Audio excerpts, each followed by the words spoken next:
Hello to all my story lovers. Welcome back in Storytime channel.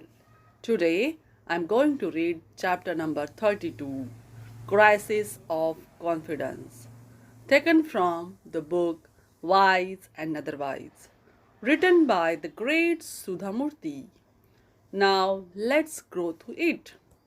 Charu was one of my students who used to excel in her studies. She got a job in bank, married an engineer and settled down happily. I used to meet her once in a while. Initially, she looked happy and radiant, but later, as time passed, she looked as though she carried a big burden. One morning, she came to my office. It surprised me because she would never disturb me in the mornings. I was sure something was wrong when she burst into tears on seeing me. Ma'am, I thought I could live happily once I chose my husband, she said. Apparently, things hadn't turned out that way. After the first few days of love and care, Charu's husband and his mother began harassing her, forcing her to do all the housework in addition to her job at the bank. She had to hand over her entire salary to her husband, and when she required any money, even 10 rupees, she would have to ask him for it. As this marriage was against the wishes of my mother in law, she finds fault with everything I do, said Charu. My husband Suresh is always a mother's son first, but never Charu's husband. I try to please them by doing whatever they tell me to do, but still they are unhappy with me.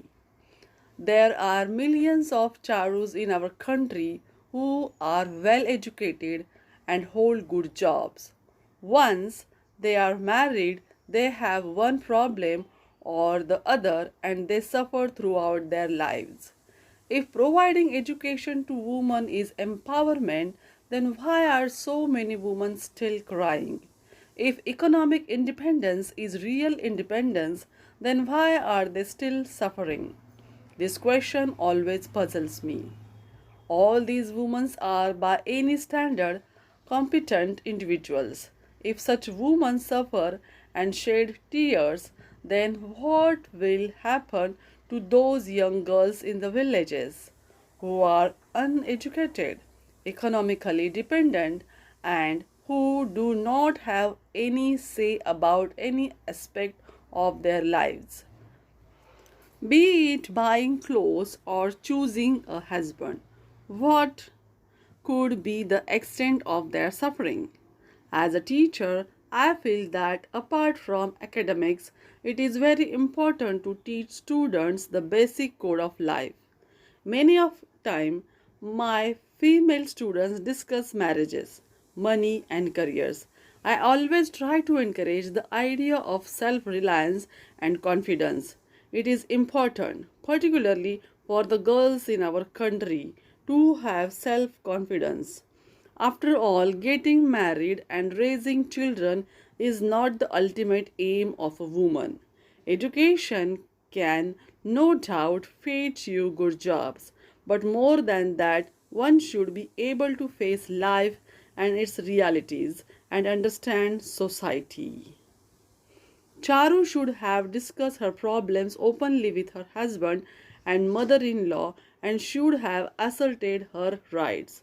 But she was always submissive and wanted to please them. If you try to please everyone, you will please no one. It is impossible to lead your life for others. Happiness. In any permanent relationship, it is wiser to put all your cards on the table, show how much you can change and how much you cannot. Recently, I was invited to a function in Delhi. Its main theme was the empowerment of women, and it was also an occasion where a few awards were being given away. One of the speakers was Kiran Bedi. I have always had a special appreciation and regard for Kiran because she symbolizes woman with inner strength. It shows on her face also. Speaking extempore from her heart, forceful and sincere, she narrated the following incident. A girl with a master's degree in business administration fell in love with her classmate and ran away to get married in a temple. There was no proof of their wedding other than a Mangal Sutra round her neck. No registration, no photo. After living together for a few days, the man abandoned her, and this girl had to run from pillar to post for help. Blaming the girl for being ignorant and finding the runaway husband were secondary to Kiran's fundamental question. What kind of education had this girl actually received? What was the use of all those years she had spent studying in school and college? A girl who was educated, who could lead an economically independent life, but was now crying for help, was not a thing to be brushed aside. Kiran Bedi pointed out education means more than scoring good marks in exams or receiving certificates.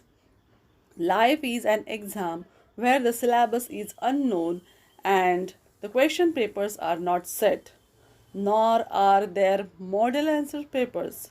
There are various types of questions that can come from any direction, but one shouldn't run away.